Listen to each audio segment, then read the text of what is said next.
All right. Okay. Hello, everyone. We had a sneak preview of the call to order. Thank you so much for being here, everybody online, to the April Central Pines Board of Delegates meeting. As a reminder, this meeting is being live streamed on our YouTube channel. Would everybody please identify themselves by name and government each time they speak. The state requires that all votes be conducted by roll call to comply with virtual meeting laws, and Beth Seidel will call the roll each time a vote is needed. Beth, would you please call the roll?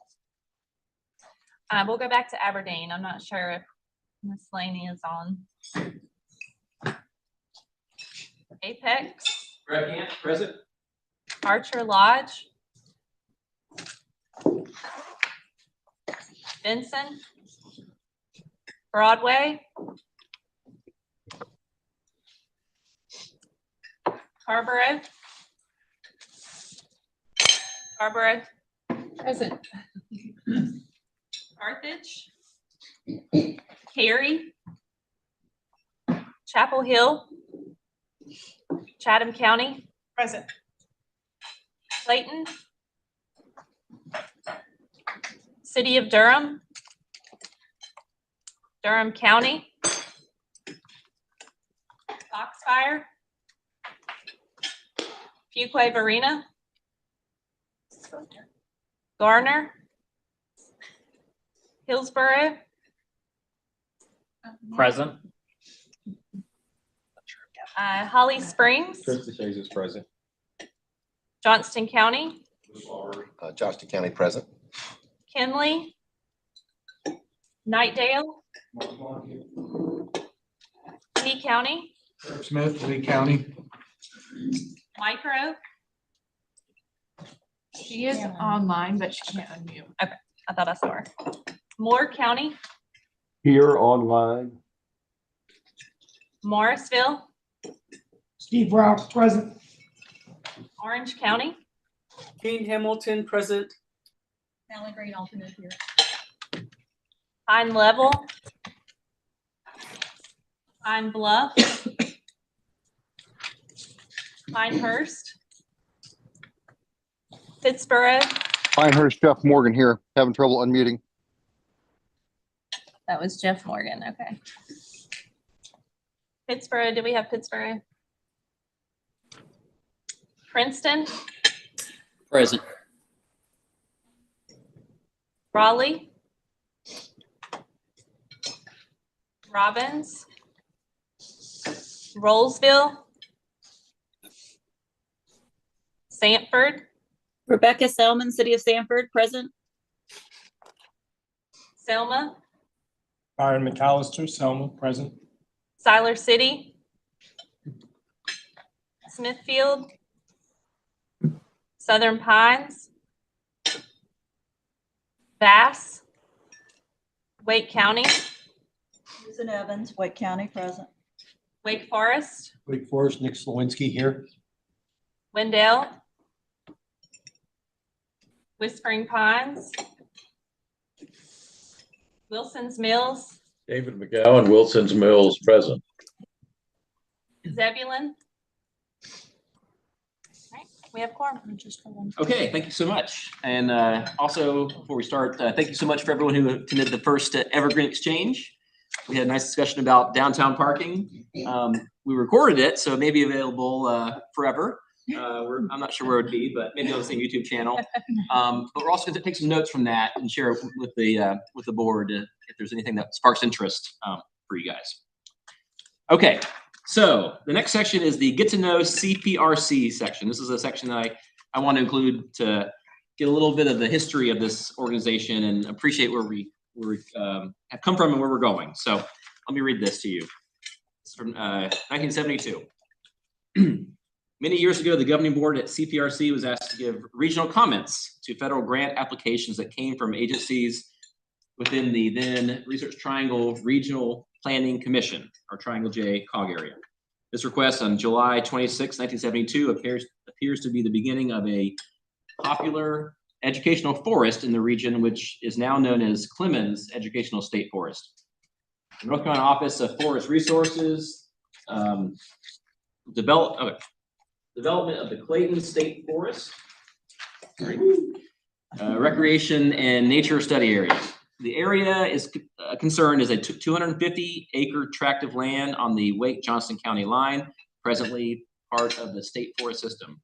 Only portion of the area is within Wake County. The federal grant was for $38,046 to be matched by similar in-kind expenditures for a total project cost of $76,000. The comment from the Regional Planning Association was the development of recreation and nature study facilities at Clayton State Forest as proposed by the North Carolina Office of Forest Resources will increase the benefits of the existing state forest to the citizens of the region and beyond. The project represents action to implement regional goals and policies by securing the needed outdoor recreation facilities and providing opportunities for enhanced citizen awareness in matters of environmental concern. This was a motion by Mr. Ewing and seconded by Mr. Bradshaw. So, important stuff that we did back then that, has a legacy for today. Okay, next is a review of the agenda. So you guys hopefully have read through the agenda. Do I need to review it, I guess? Does anybody have any requested changes to the agenda? Okay, hearing none, then the agenda is adopted. Next, we have presentations and recognitions. The first is a membership request from Taylortown. And this would be, the official action would be a vote on membership approval by roll call. So our staff and Delegate Will Mullaney met with Taylortown a few weeks ago. And Elena, would you, or is Ms. Laney online, by the way, do we know? I don't believe she is. Well, Elena, would you share a bit about that meeting with Taylortown for us? Yeah, happy to. So myself and Delegate Laney went to Taylortown several weeks ago to present to their board. They have not been members of the organization, I believe, previously ever. And so we provided an overview of the work that we do. They have a lot of opportunities and challenges that the board is grappling with right now, and they would really like to be a part of the organization to receive our assistance. And so we, discussed some of those issues and ways that we could be helpful, and they voted to join the organization. And Ms. Delegate Laney also provided some context as a fellow elected official about why she felt that it would be valuable for them to be a part of the organization. So. Well, thank you, Ms. Keegan, and thank you and Delegate Laney for making the trip out there and providing that information. A little bit of background: the town of Taylortown, located in Moore County, is requesting membership to the Central Pines Regional Council, effective today, April 23rd, 2025. At the town's, as Ms. Keegan said, at the town's recent board meeting, the council adopted the attached resolution accepting and improving the Central Pines Regional Council's bylaws, and charter resolution is now petitioning for membership. All the requirements for CPRC membership have been fulfilled, and the request for membership must be approved by us, the board of delegates, to become official. Do we have anyone from Taylortown online or in person? Sterling Moody, Town of Taylortown. I'm here. Okay, wonderful. Do you want to say a few words about your community and your desire to be part of the Central Pines Board of Delegates? This is all new to me, so I try to make it brief. I will just say we became incorporated in a municipality in July of 1987. We were founded by former slave Demas Taylor. We have been a community since around 1905. I'm presently in my second term, and I'm Mayor Pro Tem of the town. So and we are governed by 5 board counties.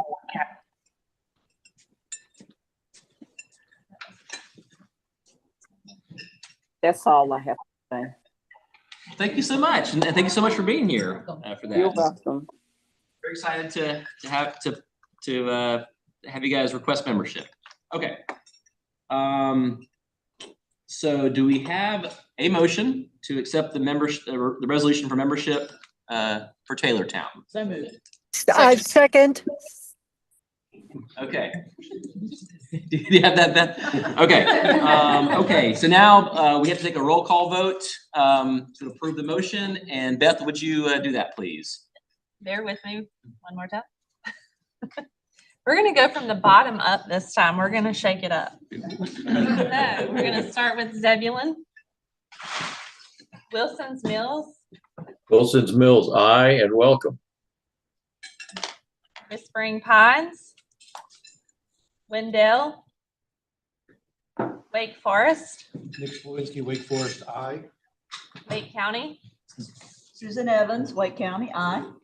Bass, Southern Pines, Smithfield, Yes.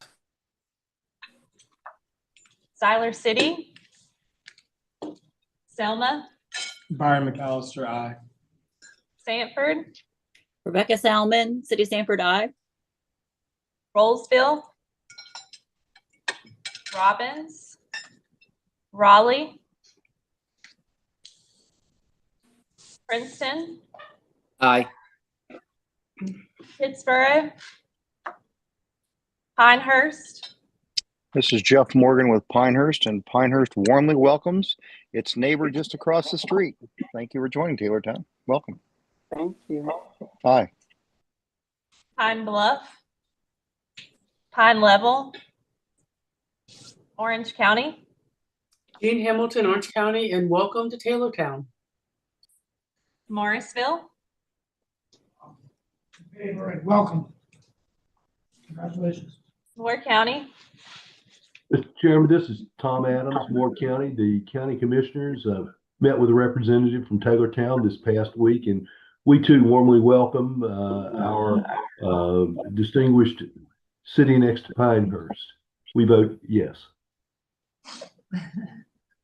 Micro. Okay, she says aye. Lee County, Kirk Smith, aye. Nightdale, Mark Swan, aye. Kenley, Johnston County, Butch Lauder, Johnston County, aye. Holly Springs, Krista Shazer, Holly Springs, aye. Hillsborough, Kathleen Ferguson, Hillsborough, I doing the Snoopy dance and welcome Taylortown. too bad we can't see you doing that. Oh, but just, you've got the visual. Garner, Fuquay Varina, Brian Haynes, aye. Foxfire, Durham County, City of Durham, Clayton, Chatham County, Chatham County, Amanda Robertson, aye, and welcome. Cary, Jennifer Robinson, aye. Carthage, Carborough, Barbara, Randy Haven O'Donnell, welcome Miss Moody and Taylortown. Broadway. He said yes. Okay, gotcha. Benson, Archer Lodge, Apex, Recant, Apex, aye. Anger, Chevelle Harmon, Anger, aye, welcome. and Aberdeen. I don't know if Ms. Laney's on yet or not. That was overwhelmingly unanimous. Okay, well, thank you so much, everybody. And Ms. Moody, I guess now Delegate Moody, thank you so much for being here and congratulations. And we look forward to having you as part of our organization. Thank you all so much. Yes, Lee. Thank you, Chair Gant, and good evening to everybody. This is exciting. Welcome to membership to Taylortown. Delegate Moody, I look forward to getting to know you and us getting to know Taylortown and seeing how we can help, but also connecting you with the other 49 local governments that make up Central Pines Regional Council. This is 50 local governments, and it's exciting. And evidently we have a cake to celebrate the occasion, which is really cool. Make sure Miss Moody gets some now. Absolutely, we'll get you some. So the other exciting part of this is we are one local government away from being 100%. One. And I want to thank the chair for making a goal of his for this year to get us to 100% membership.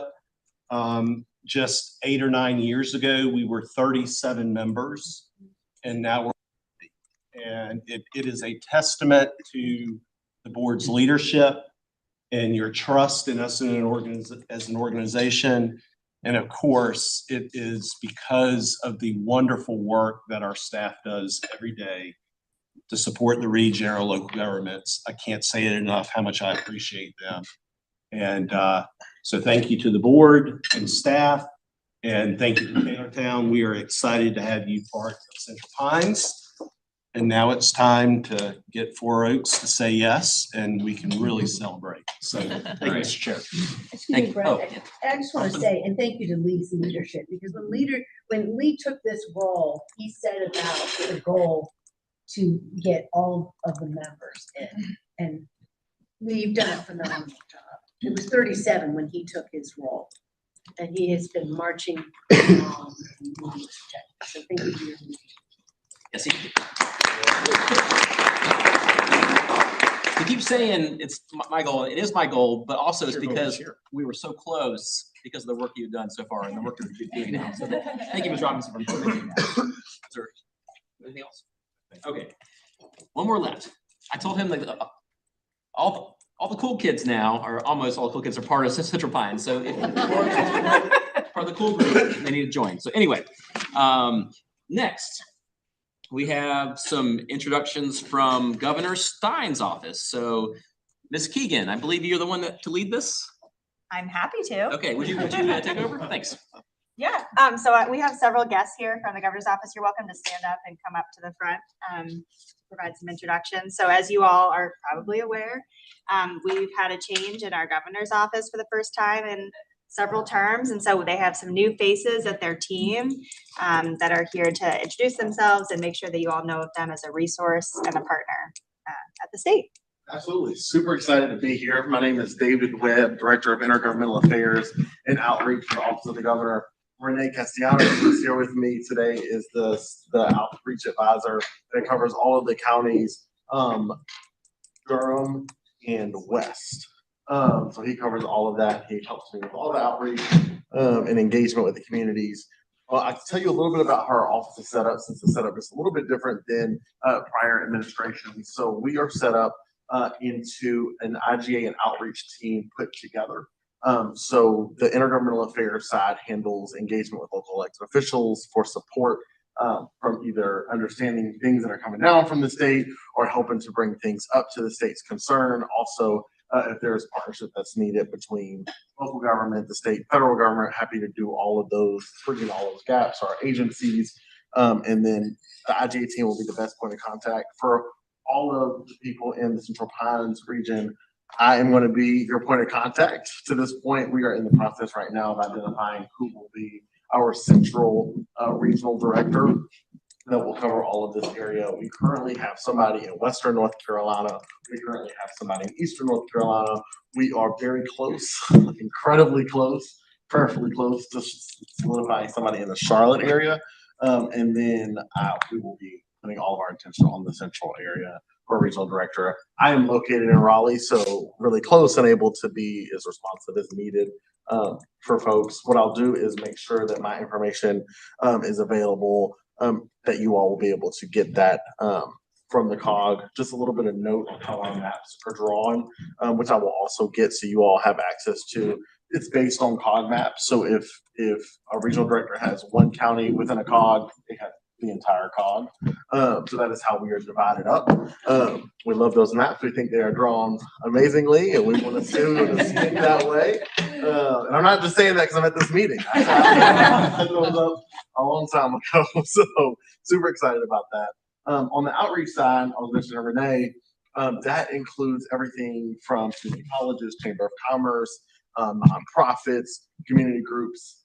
We do a number of letters and awards from the Office of the Governor, and Renee can help be a liaison to get those passed down He has a counterpart in the east, Madison Kilgore, who covers everything to the east of Renee. So very big regions. But if there are people that we should honor or recognize in your communities, we really want to do that. That's important to us.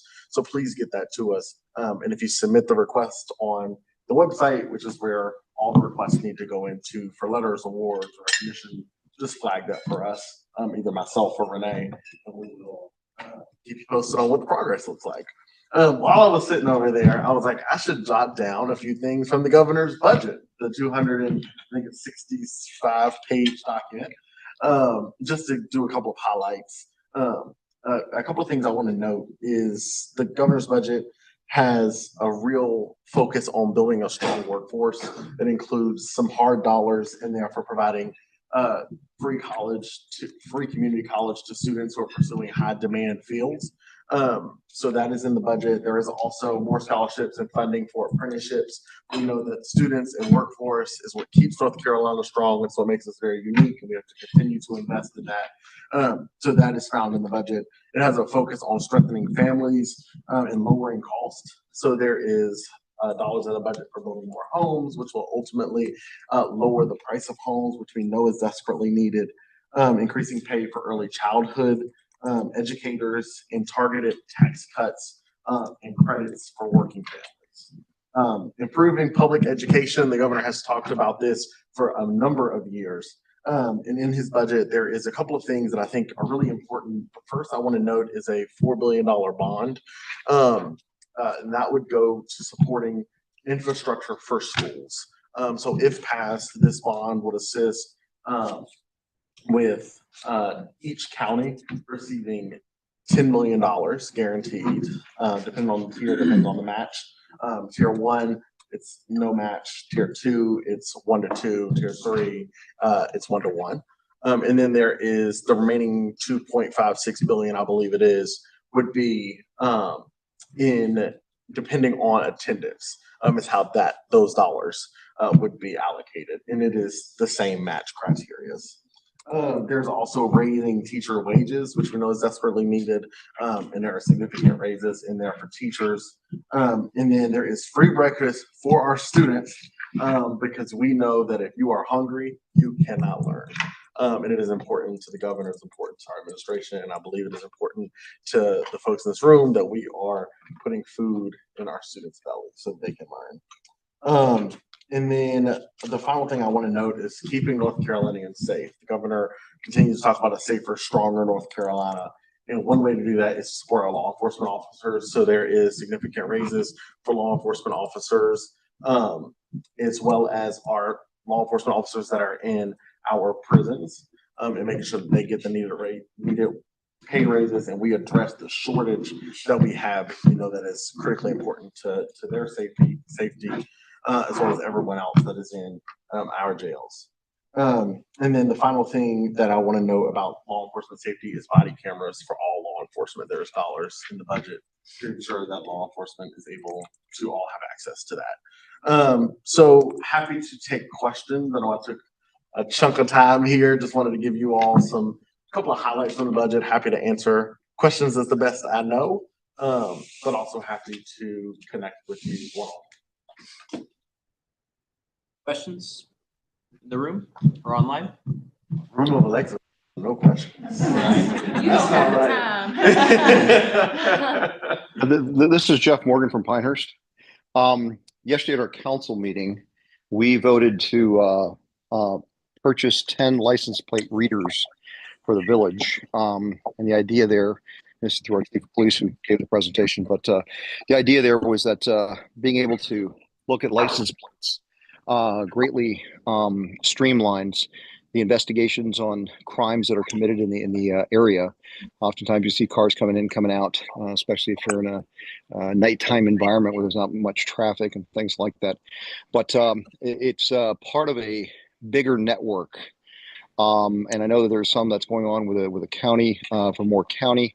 But one of the questions we asked is there any statewide effort on kind of organizing this? Because certainly the police services, along with the sheriff services, and a little bit, I guess, even with the state Bureau of Investigation, and I would assume the state troopers, they coordinate with each other. But it seems like it would be a much more effective program if this were actually taken over by the state and put throughout the state to allow our law enforcement to integrate together. Are there any thoughts about doing that for police services? That's a wonderful question. What I'm going to do, because I don't know the answer to that just offhand, obviously I've heard about these types of cameras, I think they're called like CCTV cameras. I'm going to flag it for the Secretary of Public Safety, Eddie Buffalo. Actually, I'll message him when I sit down and see if there's been any conversation about it, at least at the state level, around that. And then I'll follow back up with you.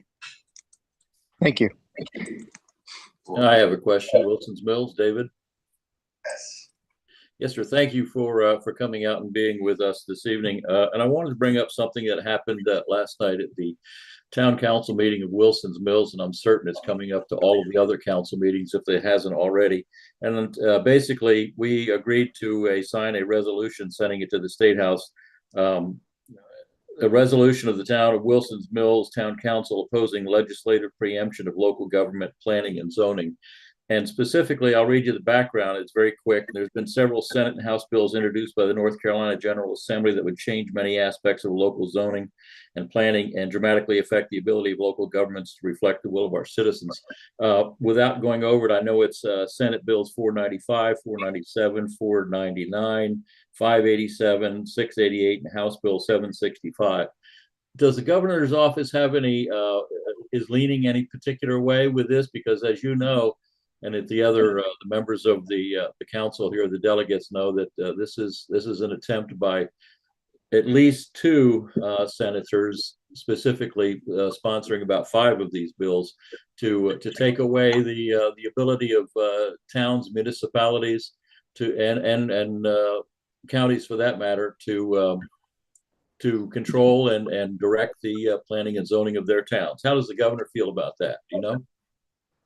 So it's a wonderful question. I think there's a number of bills on there. Did you say SB 499? Was that one of the ones? 495, 97, 499, yes, 587, 688. So 499 has been one that we've had conversations around. Generally, the governor, is interested in 499. Definitely wants to have conversations. Definitely ways to fine tune it. But I think it's all in early stages. But what I'll do is Renee will have written down all those Senate bill numbers. What I'll do is I'll talk to our legislative director, John Lucy, who's going to be much more in the weeds on the different bills, and he'll be able to get me a kind of a synopsis on where our office stands, and I'll give you a readout afterwards. All right, if you could make sure that Lee gets that, perhaps read it out at our next meeting so that we're all aware of it, because I think this affects all of us. Happy to. Thank you very much, sir. This is Tom Adams, Moore County. I would just second that. We received at the commission a letter which was signed by all of the municipalities in our county expressing opposition to this type of action. We met with our delegation and they continued to say that there will probably be some type of resolution.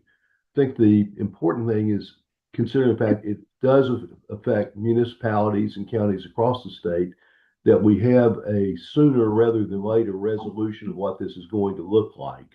So anything that the council could do in terms of coordination with the other councils around the state to cause this legislation, in whichever direction it goes, to at least resolve itself, it would benefit us all. Many of us are engaged in looking at our land use plans, and we certainly are in Moore County. We have at least 2 of our municipalities that are doing the same thing, but it needs to be resolved sooner rather than later. So any help the governor can give or the councils statewide coming together would be very much appreciated.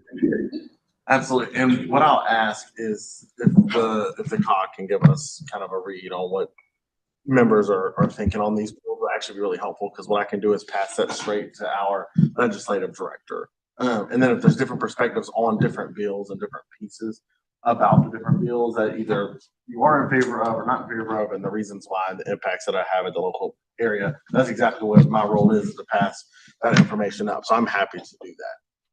And I would recommend that we coordinate with the North Carolina League of Municipalities. Absolutely. Oh, Association, yeah. And County, CACC, right? they've already come out very strongly against this. And we did the same thing Monday night, so. Yeah, I think we're going to see that there's one voice on this. Yeah, I was gonna say they're all bad. So there's- It's helpful to reach out. I will be very candid. I am not the legislative director, so I am not. But you're here tonight. That's right, we have. But I want to make sure that I am expressing your opinion. Yeah, there you go. Councilmember Ralph, Tom Morrisville. Regional collaboration is a big part of this organization. And I was just curious, to what extent can you help guide us in terms, certain areas like transport and affordable housing, still hearing concerns about broadband around the region, even though we had, new administration come in, taking over the efforts for broadband. So how can your office work with us? I mean, can you help guide local governments in terms of places in the administration that we can learn about? I know federal funding is kind of tapped out, but state funding and initiatives the government is pursuing in those areas. Absolutely. So there are specific issues, like if it's around broadband, we would certainly connect you with DIT to have conversations. So the different cabinet agencies will they have experts on all these issues that you name. If you reach out those specific questions, I will put you directly in touch with either the deputy secretary that's over specific areas or in the best advice. Happy to do that. All right. Well, thank you so much for being here. Thank you everyone for the questions, and you'll hear from us in terms of all those things that. And I will get my contact information out to all of you. Thank you so much. Great. Thank you so much. Thank you. Okay. Our next presentation is about the World University Games. Our presenter is Hill Caro, who's the Chief Executive Officer. And Lee, would you introduce this item for us? Yeah, no, I'm really happy to have Hill here. 2029 may feel like a long time away, but it really isn't. And this region is going to be hosting a significant event.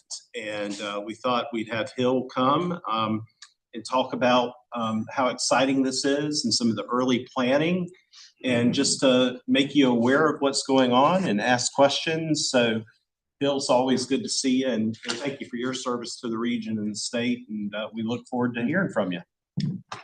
Lee and Mr. Chairman, thank you very much for allowing me to be here. Thanks very much to all our elected officials, both county executives as well as city council and town council members. I had the pleasure of serving on the town council of Morrisville with the esteemed Steve Rao here. I've known Jennifer and Randy here a very long time, and so it's a real honor and pleasure. And the World University Games is essentially the Olympics for college and university athletes.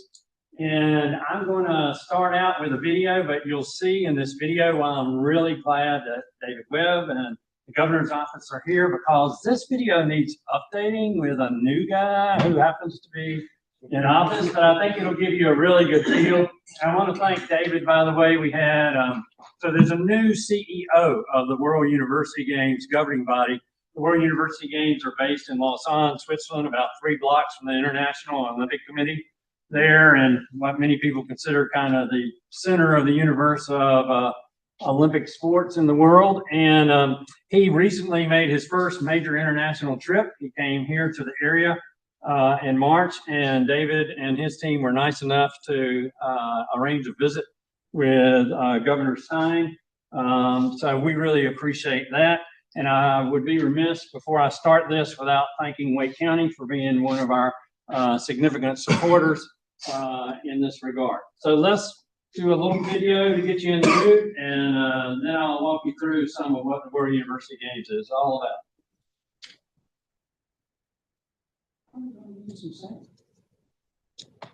North Carolina's natural beauty, unique attractions, entertainment, and culture will create lasting memories for the participants of the 2029 World University Games.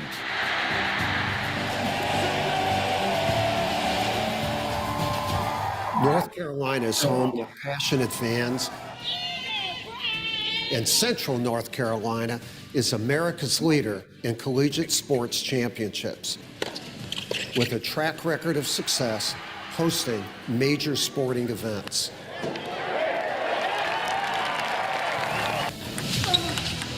North Carolina's University Hub region is said to have the most top-tier sports facilities per capita than any other region in the world. Central North Carolina has an extensive system of university, municipal, and private sports facilities, as well as existing campus housing, which means there is no need for any new construction.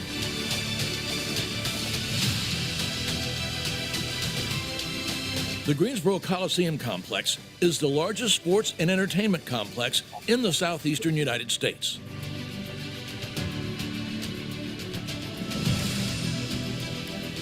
And has hosted every level of U.S. collegiate championships, as well as Olympic trials and international competition. World University Games. North Carolina is ready for you. Truist Stadium at North Carolina A&T State University recently hosted the world's largest track meet for youth with over 14,500 participants. Wake Med Soccer Park has been selected by the NCAA to host more national championship collegiate events between now and 2026 than any other venue in the country. The Dean Smith Center at UNC Chapel Hill is among the largest on-campus arenas in the nation. The PNC Arena has the reputation of having the best fans and the loudest house among major arena venues in the United States. Our goal is to host one of the best World University Games ever, with a great participant experience that showcases all that North Carolina has to offer. Let's do this. An opportunity to compete on the global stage. 600,000 spectators, 275 sporting events, 150 countries, 13 days. Many teams, one dream, and we're ready to be the best host that you have ever had.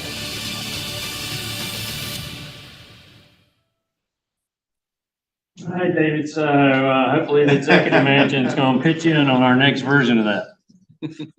All right, so here's a little, it's actually 12 days for the games. It starts with an opening ceremonies on day one, which is a Wednesday, July 11th, 2029, and finishes with closing ceremonies on a Sunday, July 22nd.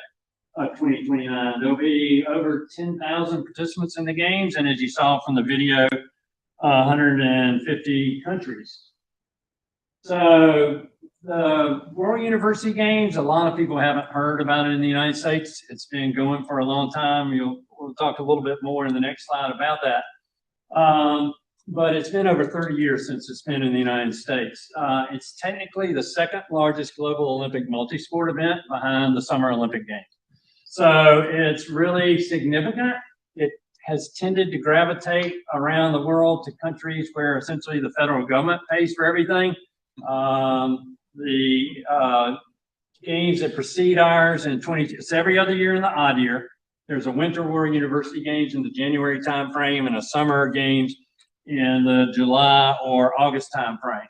So I was just over in Germany where the World University Games, Summer Games take place in July of this year, July 16th through the 27th. I spent a week there with 150 countries of the world where they were getting us oriented as to what's going to happen there. So when everybody, where your transportation is, where your housing is, where your venues are, how you get around, et cetera, et cetera. It was really fantastic. The German organizing committee is super positive. They have 27 countries represented on their organizing committee of all their staff, and they require them all to speak English, and every meeting is in English. And I went over to visit them last fall, and they let me sit in on the CEO's meetings, and it's really amazing the support and camaraderie you get from around the world with this. But I want to finish this slide by saying there's very few elite level opportunities to compete where there's an Olympic village, there's worldwide media scrutiny, there's multi-sport activities, there's a lot of pressure and tension. The Olympic Games are obviously the ultimate in that regard, but these are considered, right at below the Olympic level. There will actually be Olympians in these games. The Winter World University Games in 23 were held in Lake Placid. I was there. The top 3 women figure skaters in the entire world were competing there, and several Olympians who had already won medals at the previous Olympics. At the same time, these are athletes who are also headed towards the Olympics. And so a very elite level of competition, and very unique, and one that I think everybody would enjoy. We're going to talk about the sports in a little bit. But this is how long the games have been around. Actually, since 1959, they were founded in Torino, Italy, where they just had the Winter World University Games in January of this year. And so it's been a very long-standing organization that's got a lot of credibility around the world, a little bit in the United States. When I said it was over 30 years since it's been here, it was in 1993 in Buffalo, New York, around the University of Buffalo. When it was the Summer Games in the United States. Now, here are some of the facts and figures that go along with it. Those 10,000 participants represent over 600 universities from around the world. There's close to 2,000 medals that will be given out, and we think we're going to need about 20,000 volunteers. For those of you guys who go all the way back to when I ran the U.S. Olympic Festival in 1987, and I know Randy and a few of you here, remember those days? We had 10,000 volunteers for the Olympic Festival, which currently holds the record as the largest event ever in North Carolina. And we're going to beat that, we hope, by good ways. That was 464,000 spectators in that event, and we're hoping to reach 600,000 in this. And that's judging by some recent events and what their stats have been on spectators. So along the bottom, you see the what are 19 sports actually in the games now. So all of them are Olympic sports. Many of the big ones you would typically expect in the Olympic Games: track and field, swimming, diving, tennis, volleyball, basketball, baseball, soccer, but also some smaller sports: taekwondo, judo, table tennis, badminton, fencing, etc. So a really great variety of Olympic sports that are in the games. And you'll see in a minute how we have to kind of situate those across the region. Right now, I mentioned Wake County before. Obviously, Orange County is here as well. We've now expanded all the way to Winston-Salem with this event. So we currently have 6 counties and 8 municipalities as our host communities. And as you can see on the slide, 15 host universities involved thus far. You heard of the video, kind of brand us as the university hub. So as part of our pitch for the World University Games, we said, okay, the triangle and the triad together are branded as North Carolina's University Hub. There are 19 colleges and universities in that footprint, counting the community colleges and all, and that's over 260,000 students in an average semester. So a really great location for having a university games. And that was an important part of our pitch. Obviously, there's 4 HBCUs involved among those 15 universities, and we're very excited about that as well. And we'll probably use up to 40 different competition and training venues. And here's what that looks like between here and Winston-Salem. So we start in downtown Raleigh at the Convention Center, and we'll also have, and David knows this because we kind of joked about it, we're actually going to have the archery finals in front of the Archdale building on the State Government Mall. I have had a few legislators and other people suggest people to stand down at the Target end, but we said I'm sorry we're not able to do that during these games. It's really, we're all up in North.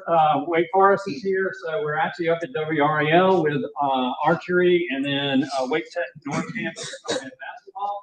And then we go all the way to the Joel Coliseum in Winston-Salem. That's where badminton is now going to be. Jennifer, we were going to put sports at the new field house in Cary, so we've had to spread out since that bond issue. The The blue represents competition venues. The gray represents where we'll do practice and training. You have to have just about as many practice and training venues, and they have to be good quality to support these international athletes. The red is ceremony, so Carter Finley opening ceremonies, Keenan Stadium closing ceremonies. And then the green dots are actually where we're going to house the participants. All right, so there's over 10,000 we talked about. Carolina South Campus is one Olympic Village, and UNC Greensboro, pretty much their whole campus is the other. So as you can imagine, we kind of created two hubs, if you will. And so we try to, everybody will be divided by sport, and we try to situate everybody within 30 minutes or so of where they'll be practicing and competing. And so that's our setup. If you want to zoom in a little bit on the triangle, here's what it looks like here in our local region. And then we'll go over to the triangle. This is what it looks like in the Greensboro and Winston-Salem High Point area. And we just went over these maps with the new CEO and all, because we just had to finish rounding out kind of where we want to be. Our task now is to get with, we met with all the facilities before as part of our bid. Now we actually start asking to work through details and everything to actually get everybody totally online with what the competition schedules and practice and training schedules are going to be. So one great thing about the timing of this, 2029 may seem like a long way away. For us, it's not long enough because we have to raise a lot of funds and build more awareness. That's why we're here tonight. But this is going to be the greatest decade of international sports in America's history here in the United States. Starting this year with World Cup, Club World Cup. Charlotte's actually hosting a number of matches in that. But then World Cup comes to the United States next year in 26. The Olympics, of course, in Los Angeles, and we hope to ride that whole wave. But you also know that beyond that, in 2031, Rugby World Cup is coming to the United States. In 2034, Salt Lake Olympics again, and Winter Olympics. And by the way, just as a point of comparison in terms of size, this event is about the same size. I worked on the Salt Lake Olympic Games. This event is about the same size as a Winter Olympic Games. So that's to give you kind of an order of magnitude. One of the great things that comes why this event is so important for our area, I think, is because it comes with a great amount of exposure worldwide. There's a worldwide television broadcast that goes to over 150 countries. It usually covers about 3,000 hours of exposure for the host region. We're expecting the U.S. audience to be about 12 million. In the past, the global audience has been about 300 million plus. So a really great international focus on our region. And I use this as the means to go to Dix Park and the Raleigh Convention Center expansion and RDU's plans. And I say, surely you don't want to be under construction when the whole world is watching our region. Don't we want to finish all these projects before then? So, and I've met with the Secretary of Transportation about his road projects, etc. You know, so this is a big deadline. This is what everybody ought to be pointing towards. I worked on the Salt Lake Olympic Games. When they landed those games, I was there in Budapest when they landed those games, and they had no plan for any mass transit in Salt Lake City. And guess what? After that, they said, hey, we need a light rail system. And hey, our interstates aren't functioning very well. And do you know they got enough money out of the federal government to redo their entire interstate system, build their whole light rail system, all before the Olympic Games came in 2002 to Salt Lake. We need to be thinking that same way. All right. So the nice thing is we can kind of ride the wave of some of these things. So remember, I mentioned every other year, an odd year, there's Winter World University Games of summer. So we hope to, jump off the publicity from those, but certainly from the World Cup and from the Olympic Games in Los Angeles, we want them to build up a lot of momentum for Olympic sports. And then point here in 2029, we should be the largest event in the world actually here in 2029. All right, so we have a local organizing committee. It's called the North Carolina Organizing Committee. We set it up in 2023 after we landed the bid in January of that year. It's a 501c3 nonprofit. It's a wholly owned subsidiary of the Triangle Sports Commission, which is also a 501c3 that's been going since 2001. And the Triangle Sports Commission actually led the bid, but in the contract with the international organization, they ask you to set up an organizing committee that just focuses on the games. And I serve as the point person for that. The games have much more than just sports in them. Torch relay that's going to go to every county in North Carolina. A significant educational program that we're actually starting the first part of tomorrow night. We're starting with a fellows program in which we're getting underserved populations to get into the sports industry, and we've teamed up with a number of major sports industry companies here in the Triangle to get that started. It's actually borrowing a program from Charlotte that they've had going since 22, and we hope to expand it to the Triad and well beyond by the time of the games. We're supposed to host a world conference on a topic of interest in the middle of the games, and we're going to have the largest arts and culture festival that North Carolina's ever had. We still hold the record from the Olympic Festival on that. It was 4 months. This time we're going to start on January 1st at Arts Closure's first night in Raleigh, and we're going to go all the way to and through the games. So much more than that. Now here's where we recently worked with World University Games are considered the largest event in the world for student athletes.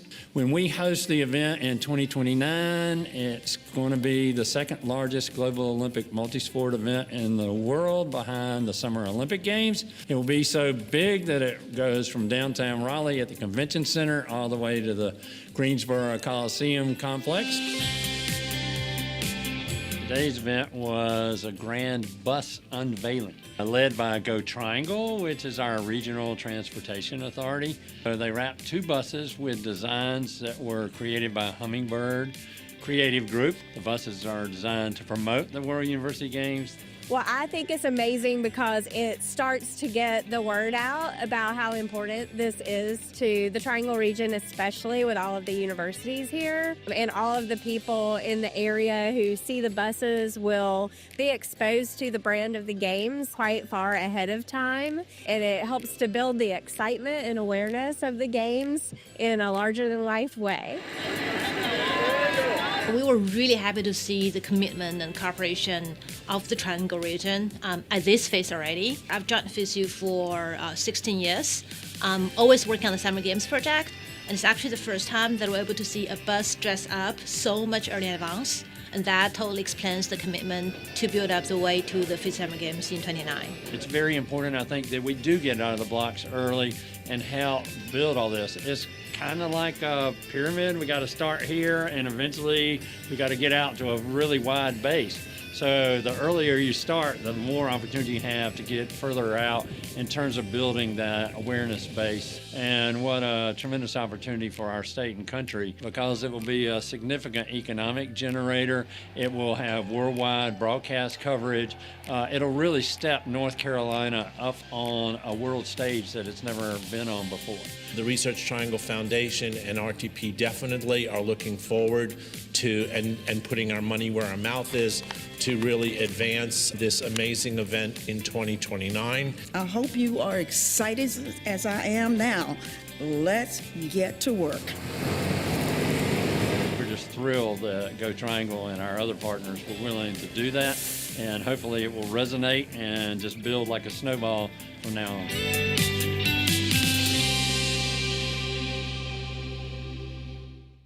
In history that Go Triangle has branded some buses other than with Go Triangle design. So we're very excited about that. We thank them for that partnership and for the support of Research Triangle Park and others in that who hosted that event.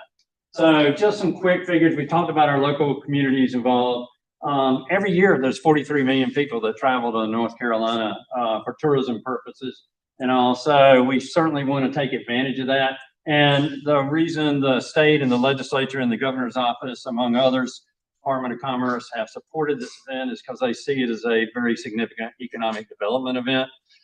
which it will be. You see the figures there, around 370 million that's expected as a boost to the local economies from that, but also as a recruiting tool for business here. When we did the Olympic Festival, the Department of Commerce used that to bring businesses that were considering North Carolina to locate a new plant or a new facility, or those to expand in North Carolina, and that was a super successful program.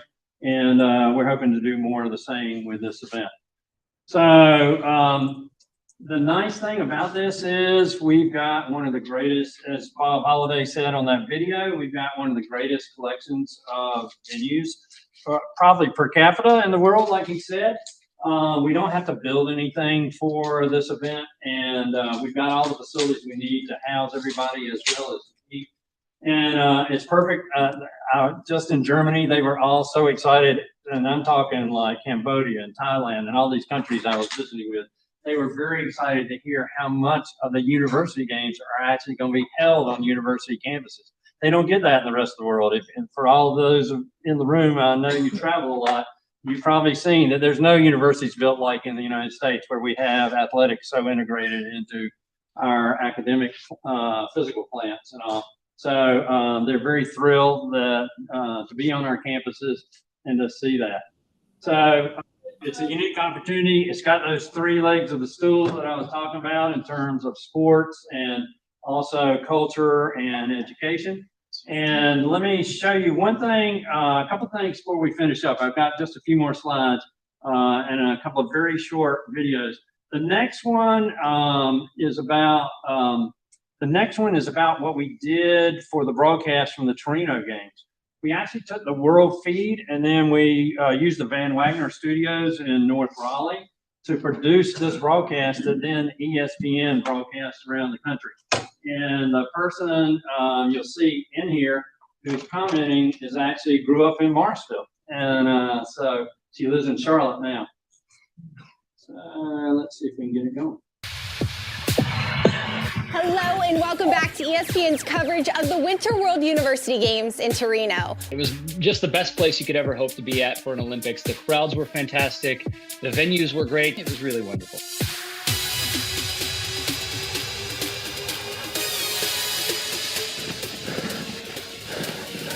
It starts with our coaching staff. I mean, our coaching staff here is just the best coaching staff I've ever had.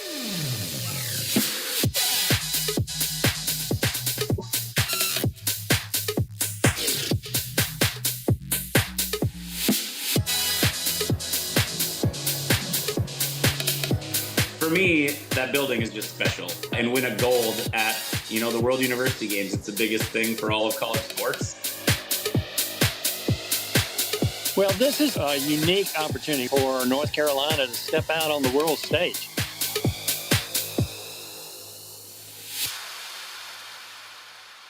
This was produced here locally, and then ESPN showed it nationwide. And Anna Whitty from Charlotte grew up around the corner from me in Marshville. Now, the production company selected her, but and I didn't realize how accomplished she was in broadcasting. So it was really neat to have a homegrown product there. Some of the people in that video, Joey Cheek, he lives in Greensboro. He's actually the Greensboro Chamber of Commerce staff person for entrepreneurial businesses. He serves on our leadership team. And John Schuster, Olympic gold medalist and in curling, but he also won the gold medal at the World University Games in curling as well. So two last short videos. So in this broadcast, we were able to showcase some of North Carolina. And I know Susan's going to like this next video. Wake County, North Carolina, where our diverse community of nearly 1.2 million people live, work, learn, and play. Home to the state capital in Raleigh, top-notch universities, championship sports teams, scenic parks, and a flourishing arts scene, we have something for everyone. From sustainable agriculture to cutting-edge technology, Wake County celebrates our unique history and inspires the innovations that guide our future. Explore the home of the 2029 World University Games at wake.gov.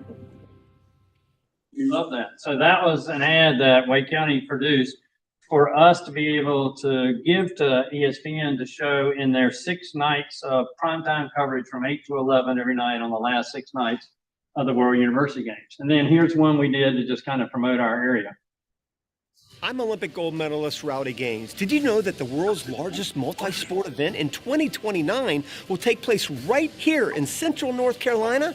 It's the World University Games, which will feature over 7,000 of the world's best collegiate athletes competing in 18 Olympic sports. It's not too early to learn more about or even get involved in the World University Games. So visit the website below to get on the North Carolina USA World University Games team. Sorry, it was always buffering, but you know, obviously Central Pines has something in there to keep us from cussing on our videos and stuff. All right, one last thought, and I'll be done. Be glad to answer any questions. So you may recall that just last month, the weekend of March 21st through the 23rd, we were the center of universe in collegiate basketball in the United States. So we had no less than 4 NCAA tournaments going on in the Triangle itself. So in Raleigh, we had the men's tournament going on at Lenovo. We had the women's tournament going on at NC State at Reynolds. We had over at Cameron, we had another round 1 and 2 of the women's tournament going on there. And at Carolina, also at Carmichael, rounds 1 and 2 there. So this is what that looked like. And I don't know if y'all saw, but Sports Illustrated and a bunch of publications wrote all about how great it was that North Carolina and particularly this region were the center of all this. They couldn't get the guys at Sports Illustrated were complaining they couldn't get a hotel room, blah, blah, blah. And it was just totally awesome when you think about it, okay? So that's what that looked like on that particular weekend. Now, there's 150 countries that participate in these games. This is only 50 of them that'll be coming here in 2029. So kind of take what you saw there in March. And by the way, I took the FISU CEO there. They loved it. They were texting the crowd of 19,000 back to the Swiss basketball guys, where apparently they only get a few hundred show up for collegiate games there. And they were all texting back, oh, we're so jealous of North Carolina basketball. So that's what I want you guys to think about. It's a big opportunity for us. It's a once in a lifetime event. This thing is definitely not coming back while we're all still on the planet. And so I'm hoping that everybody really thinks about how we can take full advantage of this event, how we can support it, but also how to finish some of those projects we're all working on and really showcase them to the world. I mean, that's what this is all about, right? With that, I'm done. I'll be glad to take any questions or comments that you may have. I'll start with a question. How long have you been working on this? Because it seems like it's been many years. Yeah, so we actually started the bid process in January of 2018. And we finally landed the games in January of 2023. So it was 5 years in the bid process. And obviously we're now in 2025. So another couple of years down the pipe. And then we have 4.25 years to go till the games in 2029. So yes, it will be more than a decade, you know, kind of a lifetime project type of thing. But yes, and really that's not totally unusual for something this size and magnitude. You know, folks who work on the Olympic Games, you know, that's a notch higher certainly, but you're awarded the games, the Olympic Games, 7 years in advance, and people have already been working on that maybe for decades to be able to land it. So it takes a very long time. But people go, oh, 27 now, don't cut 2 more years off my timeline. Because there's a lot to be done between now and then. Our 2 biggest lifts are the resources that we need to do this, about $136 million budget. The state has pitched in a good amount. We're hoping, I'm going to Washington next week again, in May again. We're hoping to get some matching funds there. Usually the feds help with transportation and security. Event revenues are there, but we're tasked with raising privately a significant amount, as much as $50 million. But we have the whole nation to get partnerships from. So we're talking to the Coca-Colas of the world and, you know, the Nikes of the world and all about that. But we definitely need this region and North Carolina. Even the Olympic Games in Los Angeles will not succeed unless the local region around Los Angeles supports the games when it comes to spectators, volunteers, resources, etc. And that's true for any event, no matter what size. You got to have your core market supporting it, or it just won't be successful. So yes, we'll have people from all over the world here, but we need North Carolina and this region's backing most of all. I wanted to say congratulations to getting it to this point, and thank you for all of your hard work. Fantastic. And let us know as municipalities what we need to be doing. Cheat sheet that you can give us so we can be following to know how to prepare our citizens and also engage. Yeah, for the communities, as Susan knows, we've actually presented a plan on that. And Jennifer, you and I have just spoken briefly at one of the chamber functions, but yes, we have a plan. It's basically equal for everybody in terms of percentage related to operating budgets and everything, so that everybody's on the same playing field. And yes, I'll circle back on that, but I figure this year, since you guys are always saying it's a tight budget year, we'll wait until after you get past June. Any more questions? Harry of all places is saying it's a tight budget. The sports locked in. I mean, there's been a lot of people with pickleball. I know cricket might be looked at as the 2028 games, but is it too late for new sports at this point? I mean. Yeah, technically FISU has a restriction of 18 sports in the games. And the reason is it's been to a couple of places. Again, keep in mind, federal governments pay for a lot of it in some of these countries, and where they've decided to add a bunch of sports. And the problem with that was the guys who came next. All of a sudden it looked like the games were diminished when they went to other countries and all. So they put a cap on it of 18.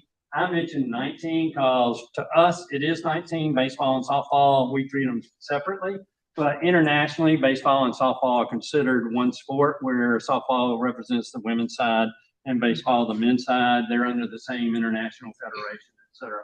So we'll think of it as 19, but it's actually still limited to 18 here. Tom Adams, Moore County. Being from down here, I have to ask a question. I was squinting pretty hard, but I didn't see a golfer in any of those little boxes that you had. Yeah, we also have in 29 the U.S. Open in Pinehurst, which would be the month before. And just curious, is golf one of the sports that will be participating in the games? And if so, what's the venue? Tom, actually golf is not in the games. We figured with 400,000 people coming your way in June, before our event brings 600,000 in July. That's what I keep reading on Michael Languth at RDU about, that we're going to have 1 million people coming through in a 2-month period, primarily through RDU to, get here. But yes, no, we're very aware of the U.S. Open being there, and we're very excited about that. I think it's going to give us an unbelievable summer of sports here across the region. But I will tell you this, even though golf's not in the games, the president of the international organization really likes golf. So if there's an open invitation to bring him down to Pinehurst and, treat him to a good time, we'd be glad to take advantage of that. Hey, Jeff, you can handle that, can't you? Yeah, Jeff Morgan, Pinehurst. The invitation exists, and we talk about all those people. I hate to be a attention hog, but we love the attention. Thank you. Yeah, you mentioned the challenge with hotels and lodging during March Madness in this area. I'm wondering if you anticipate that being a pain point, and if there's any other pain points that are going to be challenges to pull this off. And I also just want to thank you for presenting, because I've never heard of this before, and this is just really exciting. So thank you for that. Yeah, and don't, I've had a few people feel remiss. Hey, Hill, God, this really sounds great, but I've actually never heard of it. I'm kind of embarrassed to say that. And again, it's not been around, so people are not aware of it. And FISU has never risen to the level, that's the international acronym for the World Governing Body. They've never risen to the level of the IOC with all their partners, and so that's part of it. So don't feel bad about that. But we're hoping to kind of transform that whole image and awareness here in North Carolina and America, because we actually are America's host for this event. So to answer your question about hotels, we feel really good about where we are on hotels. Keep in mind, we've got the whole triangle and we've got the triad. So literally there are, by our last count, and there's some new hotels that are under construction right now that'll be open by then. There's at least 40,000 hotel rooms all told. Now, not every one of those would necessarily be where your international VIP would stay, but we feel really good about that number. Obviously, the furniture market is probably the one that showed how you can expand out across central North Carolina to host a gigantic event. And, you know, so there'll be some of that, I think, where you have Airbnbs and all use as well. But the hoteliers are going to be our first priority. That happens to be, by the way, the lowest period of the entire year for all hotel operators in central North Carolina in terms of occupancy. So I think they'll be very pleased. Do you agree in that? Yeah, I was gonna say everybody's east. Yeah. So that's right. That's right. Everybody's down the beach and all. So, but yeah, so we feel good about that. The two things I mentioned, funding and awareness, those are the two biggest lifts. And then transportation is a big logistics challenge, but it's not one that we can't handle. But it's going to take a lot of work to map all that out. There's several different transportation systems involved, a dedicated airport drop off and pickup system. You have a connector between all the villages and venues. You have charter service basically for each team to go out each day to go to their competition and training and come back. And then, you know, when we take them off to other things such as the World Conference or the arts and culture events and things along those lines, that's all part of it too. And but fortunately, Go Triangle all the way through the Triad, all those systems have come together thus far. The DOT, Highway Patrol, and others. We'll have a big group working on that, and we'll probably have a lead consultant that will assist with all that as well. Mr. Kara, thank you so much for being here. Let's give her a round of applause. We're looking forward to it. Thanks very much. Okay, moving on. Next, we have our public hearing for the fiscal year 25-26 recommended budget. Lee, would you present this item?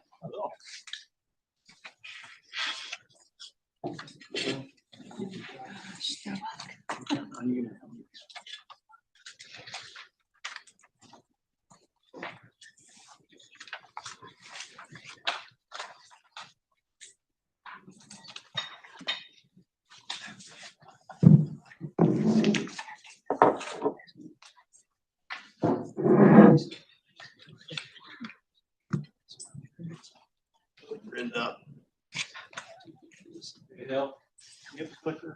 Oh, sorry. Bill's going to do the budget presentation. Here, let me. I'll be right in there. There you go. Thank you. Sorry. Oh, no worries, man. All right. So good evening, everybody, members of the Board of Delegates.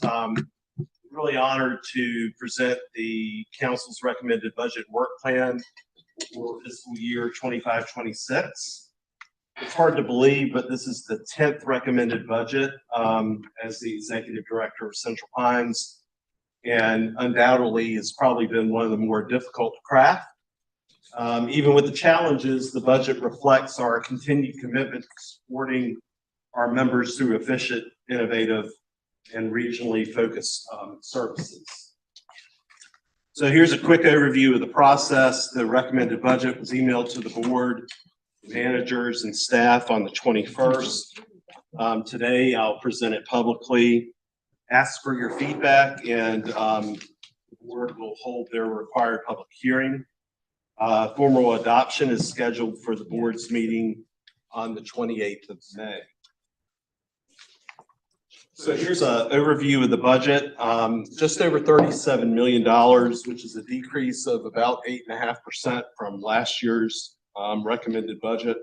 A few of the biggest drivers for the decline is a decrease in funding for the administration of Wake ARPA funds. We've closed 72 of the 78 projects for that, so that's a reduction of those funding, those funds. Decreases in the Triangle West TPO, formerly DCHC, Raleigh Watershed Project, our real world charging project, and also some ARP funding through our area agency on aging. We also had about $500,000 budgeted for a energy futures grant from U.S. Department of Energy that was awarded, but was not, the grant agreement was not able to be signed. That award was taken away. So let's talk about dues. The dues structure remains 44 cents per capita up to a 300,000 population, and then decreases to 20 cents above 350,000. Sorry, it will increase to 350,000, the threshold for the 20-cent dues. As a reminder, county members also contribute based on the unincorporated population.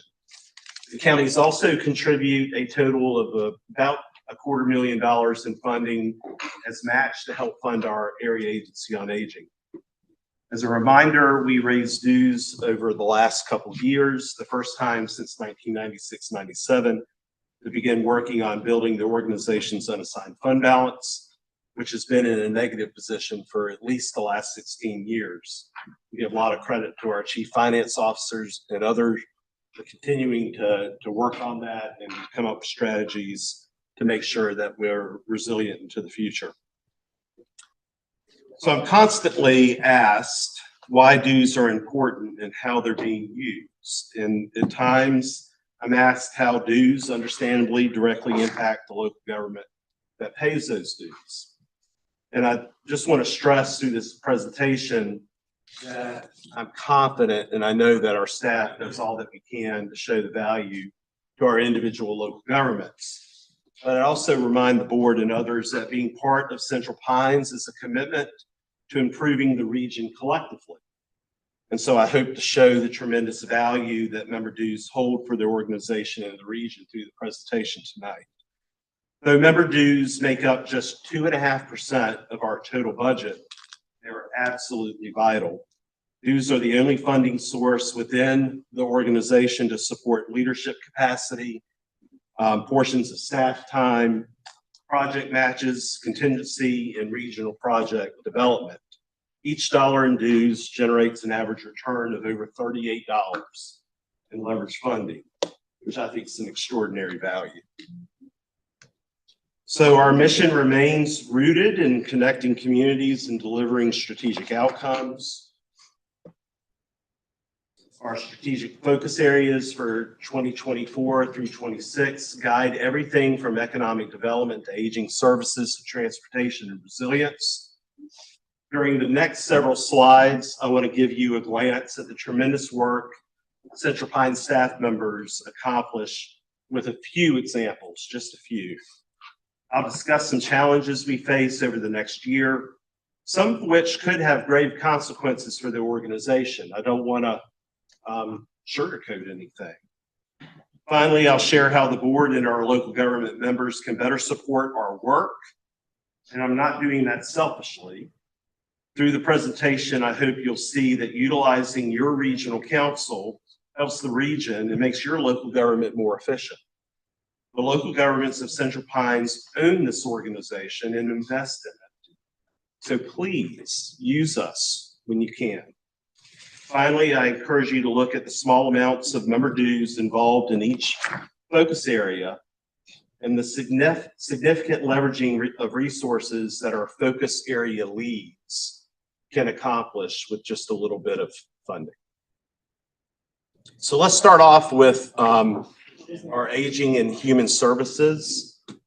So I don't know any other way to put it, but our aging services face some serious threats right now. The president's draft budget proposes zeroing out funding for the long-term care ombudsman program, which are critical advocates who visit 13,718 long-term care beds within our region. Our staff of 5 have done incredible work completing 372 visits and 107 case resolutions just since July 1st, despite being down 1 ombudsman due to a retirement. The issue deserves elevation at the state level. I think this is something that our County Commissioners Association needs to be aware of and involved in. Elimination of the program will have detrimental impacts on residents of long-term care facilities. It will also impact every county in our region by increasing the caseload of unresolved issues in long-term care facilities. And I want to just show a quick video of, my videos are not as good as Hill's. So just Teams call I've had in the last couple of days with staff members talking about their work. So this is Autumn, who's one of our ombudsmen.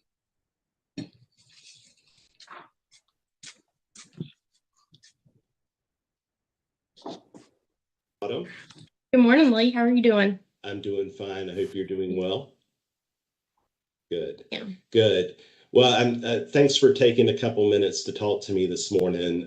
I had a couple questions for you as we present the budget to our board. And I think the first question is just for you to introduce yourself and let the board know what you do day to day with Central Pines. Sure. My name is Autumn Cox. I'm one of the 5 regional ombudsmen that we have at Central Pines Regional Council, housed within the Area Agency on Aging. In my role, I serve as an advocate for residents who live in long-term care homes. Those homes can consist of skilled nursing facilities, assisted living, and family care homes. Our long-term care program is the only federal program that is mandated to advocate with and for residents for long-term care facilities. So it's a really important piece, and just excited to be able to do this every day. I've been with Central Pines for almost 9 years. So yeah. Yeah, you've been here almost as long as I have. I know. So, yeah. Yeah, and we'll talk about why I see you enjoying your job every day in a minute. But first, the board seeing this picture of you presenting in front of a group. So tell us what you were doing and why that was important.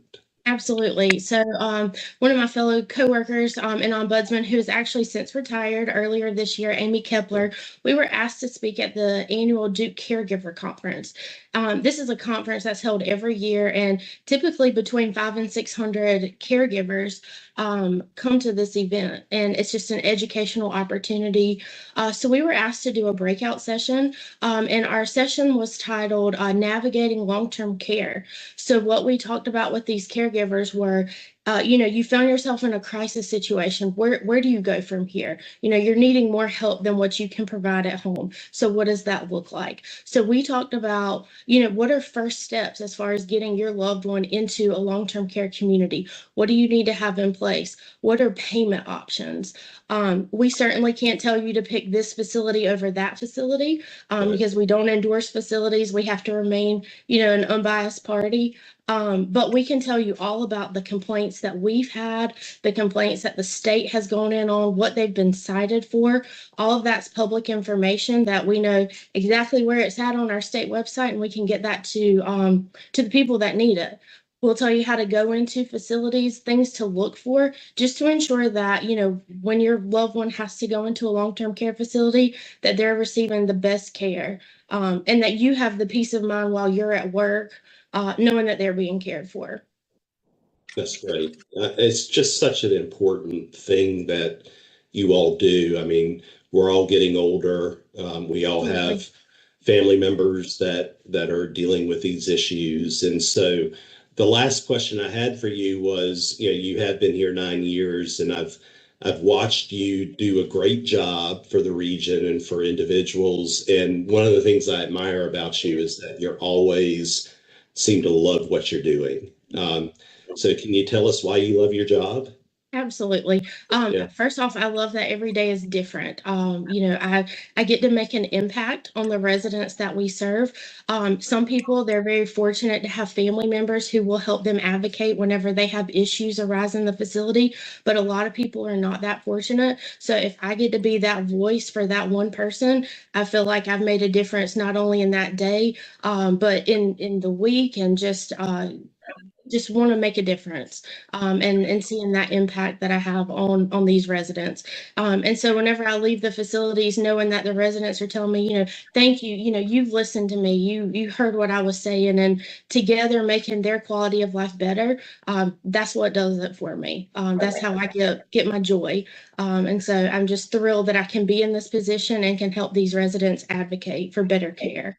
I appreciate it. Well, you and the other 4 ombudsmen, I know we have a vacancy right now, but we do soon to fill that. But you Absolutely. and the other ombudsmen do a wonderful job and really are the voice for over 13,000 beds in the region. So I just wanted to say thank you for what you do. Absolutely. We have a great team, and we just really appreciate all the support from the AAA and from Central Pines. So thank you, Lee. Oh, thank you, Autumn. Thanks for talking. Thank you. All right, so that was Autumn. We also have another ombudsman in the audience, Carolyn Pennington, who does a superb job as well. Didn't she do a great job? She did. She always does. All of you do. So let's move on to community and economic development. And I forgot in the aging one, I do want you to pay attention to these call out boxes that talk about the amount of member dues that's actually in the program in the focus area and the amount that's leveraged. So like for community economic development, 1.7% of their entire budget is member dues. So about $56,000. So the community and economic development team has supported local governments from Vass to Clayton. But planning funds from the Economic Development Agency have been delayed, placing small town support at risk. We encourage members also to reach out to us directly because we're equipped and ready to help. And you actually hear from a member of our staff in a little bit about direct planning assistance that we're providing for a number of our local governments. So speaking up, got another video, I'm sorry. So a little bit more about our work. Lindsay. I'm good, thanks, Lee. Good. So remind the board a little bit about what your role is at Central Pines. Yeah, so I'm Lindsay Whitson. I'm the Community and Economic Development Director with Central Pines. Been here for about 5.5 years now. And within the community and economic development space, we also have our housing work and a lot of other various types of projects, which I'll be talking about one today. All right. Well, I was interested. I love the photo of you facilitating a group and have it in the budget presentation. So tell us a little bit about what you were doing and the group you were involved with. Yeah, so that was for a digital opportunity plan development that we're doing with Orange County. And digital opportunity refers to making sure that people not only have access to broadband and internet, like with broadband infrastructure itself, but actually having access to digital devices, having confidence to use those devices, and affordability of those devices. So with the Orange County Steering Committee, in that photo, I was conducting a SWOT analysis, so strengths, weaknesses, opportunities, threats, and walking the participants through what they see as assets they already have related to digital opportunity in areas where they definitely think they have some perceived weaknesses. And all of those findings will be folded into the county's final digital opportunity plan and help develop unified strategies for them to progress in that space over the short term, midterm, and long term. But it's great work, and it's something that we you all got a grant for, and we're really not putting any member dues or any member investment in it. It's an opportunity. You all got a grant, and you're doing this for Orange County. And what other counties are you working with right now? Yeah, with Lee County, and we're kicking off the process in Johnston County right now as well. That's great. Well, appreciate all the good work. Thanks for working on this grant and all the other great stuff that you and your team does. Okay, thank you. You're welcome.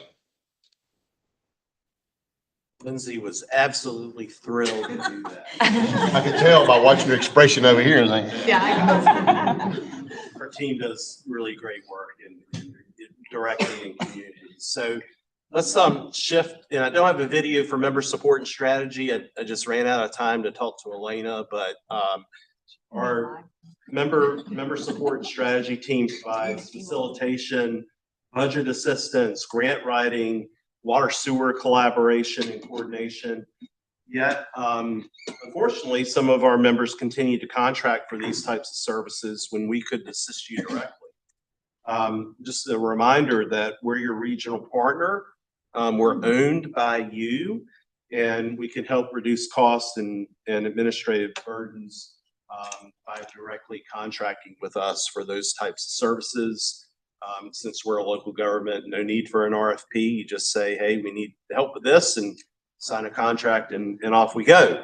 But I did want to brag on Elena for a minute. This is Elena facilitating the city of Raleigh's council retreat. It's her second year doing it.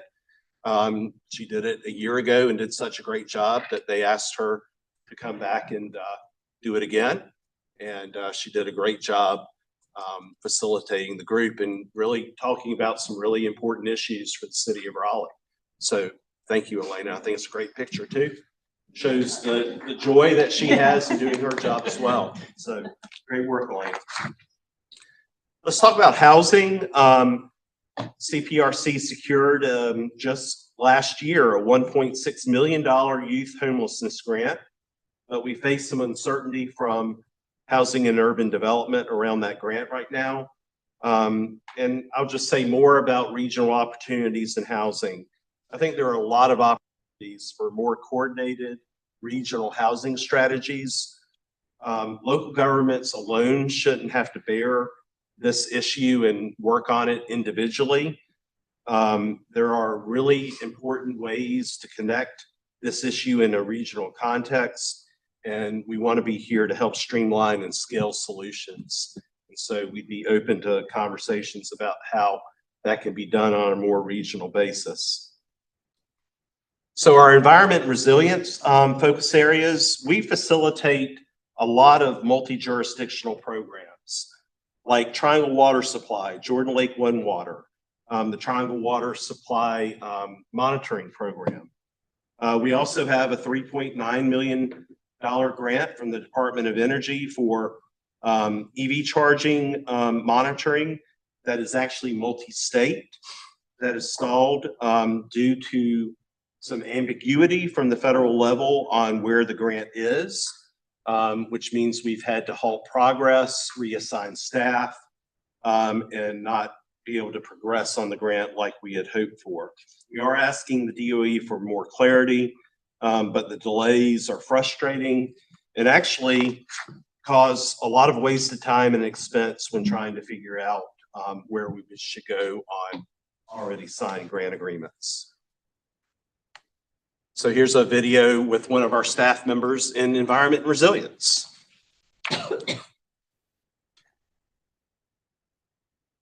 Hey, Sterling, how are you? Good, how are you? I'm doing good. So can you tell the board a little bit about your role here at Central Pines and what you do every day? So I am Sterling McDonald, the Stormwater Education Coordinator with the Clean Water Education Partnership. I'm also an AmeriCorps member through Resilience Corps NC, so I've been placed here for a short amount of time, a term.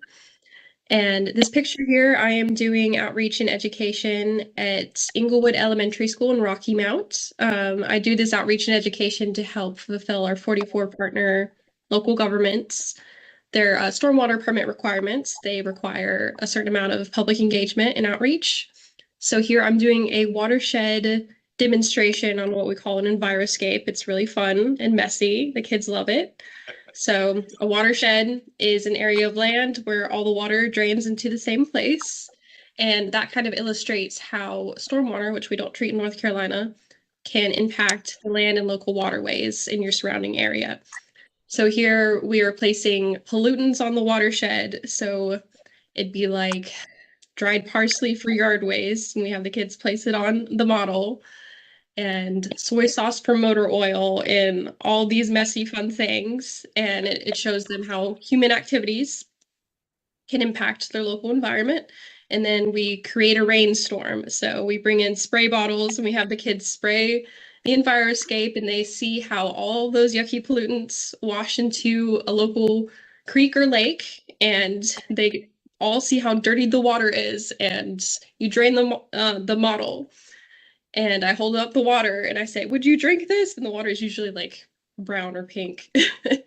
And they go, "No." And so it really illustrates to the kids like the impact of human activities, and it's things that they can prevent themselves. For example, pet waste is a problem. So I say, if you walk your dog, you should pick after your pet. And I say something like, "What should you do with your trash?" And they say, "Put it in the trash can." It's very simple, but it really drives the point home to the kids to take care of their local environment, take care of each other, and take care of their local waterways.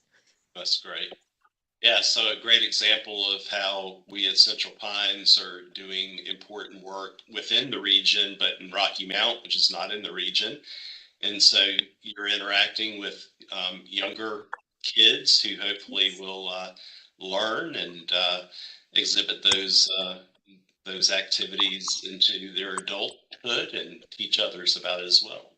Yes, that's the hope. That's great. Well, I appreciate all that you do, and I appreciate you hopping on for a second to talk to me about what the picture was all about. Yeah, of course. Thank you so much. Oh, absolutely.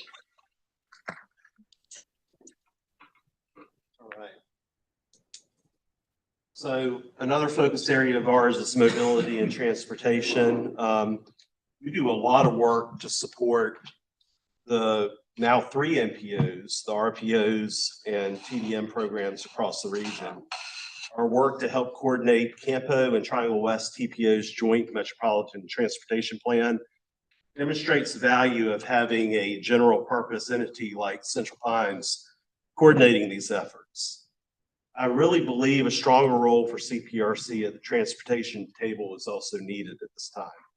Our regional transportation discussions need to be broadened to address the anticipated rapid growth that we know will happen in what we call our ring counties, and how we will reserve transportation corridors for the future to enable future leaders options to connect our region in multiple ways.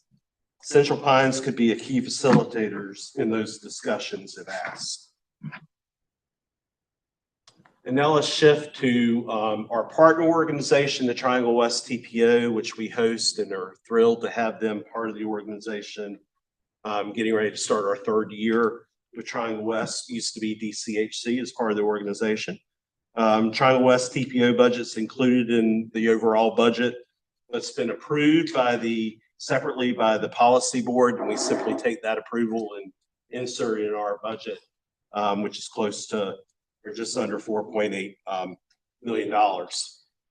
So let's talk a little bit about administration in the year ahead. This is an exciting year in terms, can you be excited about administration? Well, we can, right? It's important. We're going to be modernizing our financial and HR systems this year and beginning a strategic plan refresh. We're also adding new positions this year to support some growing service areas. So while there are some concerns, there are also some really great opportunities that we're really excited about. One of those is our 2 new positions to support Durham County with a unique street medicine program for unhoused individuals within the county that we think could be a pilot opportunity across the region. Our Veterans Direct Care, which is housed under our Area Agency on Aging, is exploding. We have a great relationship with the Durham VA, and we're very proud to be able to serve those individuals who have served our country with care and case management. The new position will also be added to support internal HR functions and a new HR consortium, which has been created where 12 local governments committed to participating. Finally, the Assistant Executive Director position will be reclassified to a Deputy Executive Director position to provide needed department oversight. Let's talk a little bit about salary and benefits. The budget includes funding to complete the final phase of our pay and classification study, which we started last year and we're only able to fund at 80%. this budget completes that commitment for our employees. I'm also recommending a 3% merit increase for eligible employees.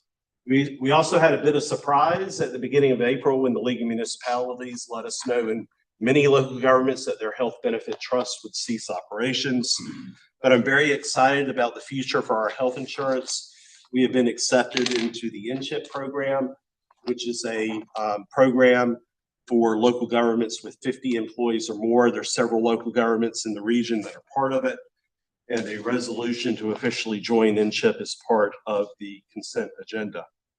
Unfortunately, got ahead of myself. That's a little bit about the health insurance. Orange County, Hillsborough, Morrisville, Wake Forest, Holly Springs, Garner, and Smithfield are already part of NCHIP, and we're really excited about that. One piece of unfortunate news is we got a significant increase for our short-term disability, which was an employer-provided benefit. With the stress on the budget, it was simply not something that we could absorb, and so we are forced to turn that into an employee-paid benefit for our staff members.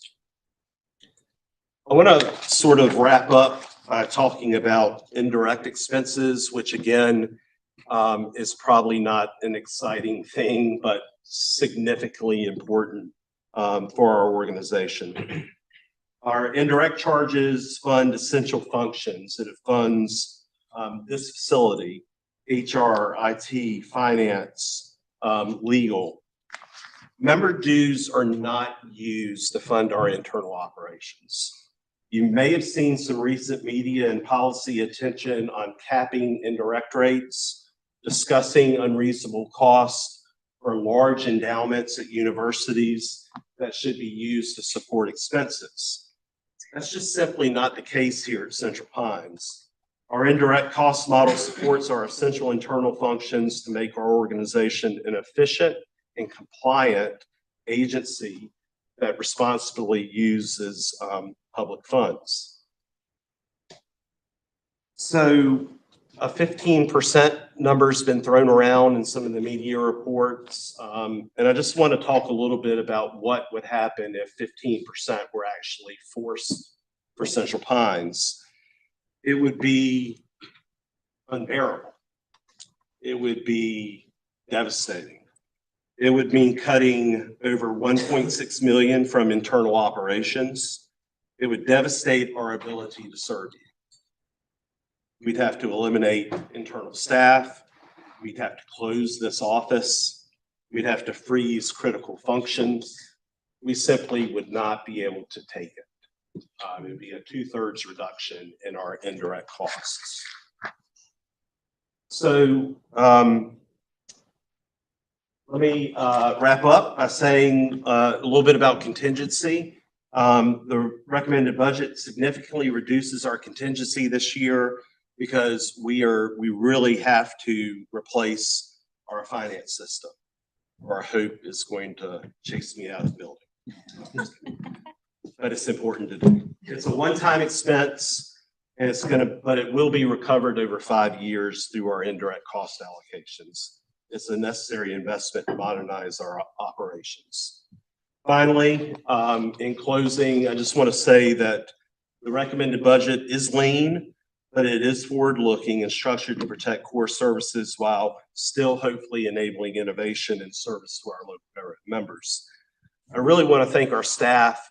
Most of them are sitting here, but really budget development is a team sport, and we've got the best team in the business. I'm very thankful to them for all the work that they've done and will continue to do. And I'm more than happy to answer any questions, and whether that's before the public hearing or after it, Mr. Chair. Thank you for the time. Let's do questions now, maybe, and then we'll do the public hearing. So, anybody have questions for online? I'll ask a question, just a clarifying question. Can you explain a little bit more about this 15%? Yeah, let me go back. Can you pull the presentation? So Our indirect rate is a federally recognized percentage. So we take the administration budget and then we spread it on all the salary and fringe costs for the whole organization. And basically you come up with a percentage that you apply to each project to recoup the amount you need in your admin budget. And for next year, it's 42.89%. And there's a lot of miscommunication that an indirect rate is 42.89 of your total budget. No, it's 42.89 applied to the salaries and fringe. It becomes a line item, and it's so that every program pays their fair share of what it takes to fund the operation. Some of the proposals that we've seen have discussed capping the indirect rate. And so I'm making an assumption that because of some of the things we've seen around a 15% cap at NIH and for some of the universities, and 15% is the de minimis rate that is used in the uniform is 200 CFR. And perhaps that could be a number that the federal government is looking at. I don't know that.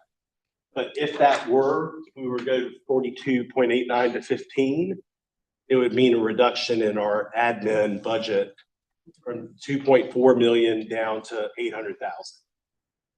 And the numbers just simply don't work. It would equate if we said, hey, let's raise member dues to make it up. It would be a 77-cent member dues increase. 77 cents. 77 cents. So it's one of those backbreaking issues that keeps me awake at night. And there's mention in the president's proposed budget of directing OMB to look at CFR, which is where the indirect rate comes out of, to modernize, make it more transparent, and to cap indirect costs. So that is a big concern. And it wouldn't just hit us, it would hit every regional council in the state, other entities that have a cognizant rate. Again, understand the need to save money. But when you look at some of the news reports right now and big endowments, and I get that conversation, you all know our fund balance. We don't have a big endowment unless somebody wants to give us one. So that's a little bit more about it. Thank you for the question. National Association of Regional Councils. We're beginning to, it really just sort of hit this weekend.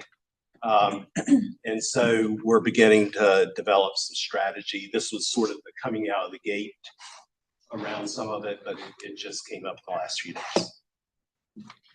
Lee, I'd also like to add that the rate is negotiated and it's very stringent. You know, it's a very rigorous process. It's not like we just come up with this rate. It's months with the federal government, the Department of Interior, and they really scrutinize what goes into that rate, what's allowed. It's just not an arbitrary thing. It's very, very well confirmed that it's a needed rate by the time we get done with it.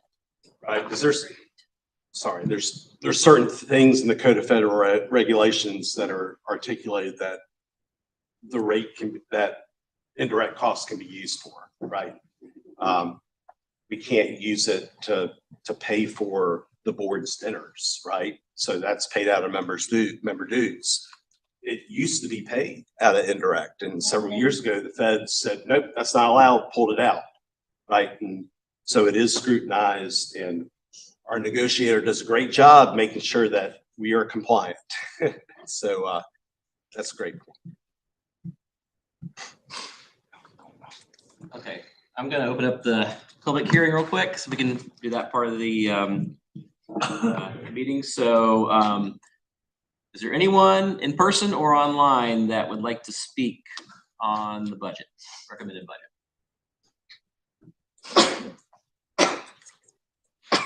All right.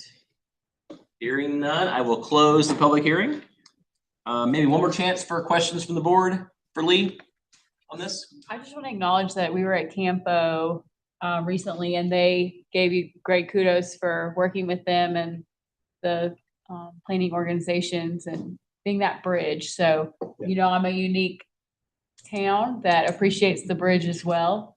So that regional focus is very important and it's working. Anything else? Chevelle, Town Manager. Thanks. Are there any suggested changes at this time to the budget from the board? All right, no changes. We will have this budget will be up for a vote for adoption at the next Board of Delegates meeting on May 28th. So thank you so much. All right, see my agenda, we're a little behind, so let's get going.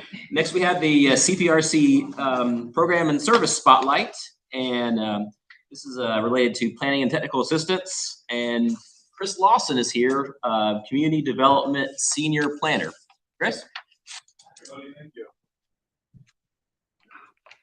Okay, so good evening. Again, my name is Chris Lawson, the Community Development Senior Planner. I work on a variety of projects here with Central Pines, but tonight I'm going to talk about Planning Technical Assistance Program.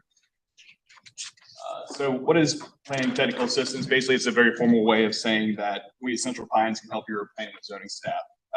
That can be relatively small things such as issuing fence permits, or larger things such as drafting long-range plans, conducting visioning workshops with you and your boards, and a variety of other things. So you can see the range of projects that we've worked on at the top of this slide, but I want to point out the second and third bullet points specifically. The second point basically says we can serve as an extension of your staff. So let's say you're at that point where you're not ready to hire another full-time staff member, but you need a consultant of some kind. We can fill that gap. Private consultant can also fill that gap, but they're going to cost significantly more than what we can offer, than what we would charge. So, and that includes writing long-range plans. Private consultant, again, is going to charge 6 figures for that or higher. We will not. Third and last point, we work across different municipalities and jurisdictions, and what we find is that a lot of them face the same issues, and that they often feel like they're the only ones facing those issues, and that is not true. So we can help coordinate between localities. We also can bring our own experience in and kind of help confront issues of development. All right, so just some projects underway around the region are listed here. So for the towns of Bass and Goldston, we are the town planners for those towns. They do not have full-time planning staff. We handle everything for them. For those towns, we write zoning text amendments, and then for the town of Goldston, we're actually drafting an entirely new land use plan for the town. Finally, we have an affordable housing study in Durham. We partner with different groups to analyze community and land, and then try to find some land that's suitable for affordable housing. So, all right. So, how is this funded? So typically, we have a contract based on the needs of the local government. It can be hourly, it can be project based. There's various grant opportunities, and then there's various benefits of working with Central Pines. Basically, I think Lee mentioned this earlier. There's no RFP or RFQ process needed. You can pick up the phone, tell us your needs, and we can start working almost immediately. Another one is that we're a local government, so we think like a local government or like your own staff, kind of understand the needs that jurisdictions have. And then finally, I just said this, but again, a lot of places face the same issues, feel that they're alone, but you're not. We can help kind of bridge any gaps there. So like I said earlier, we are the town planners for Bass. Kind of want to review something we did that we're particularly proud of. So Bass is like many towns, growing fast, trying to figure out how to pay for different services and keep, high quality services for the residents. One of the things is park space in the park system. When we first started with Bass, we audited their development regulations, realized they didn't charge a payment in lieu or require dedication of park space. We made that change, or the town made that change, and the first payment's forthcoming. You see here, it's for an 85 lot subdivision. The payment's estimated about $30,000. So that'll help the park system there best. Okay, so in conclusion, I kind of said everything on that slide, but my ending message is if you think your locality needs help with planning or zoning, please just give us a call. Even if we don't end up working together on a project, we can offer some kind of guidance or just kind of talk through any issues you might need help in the future. So I'll hear from you if you need help. Thank you. Thanks, Chris.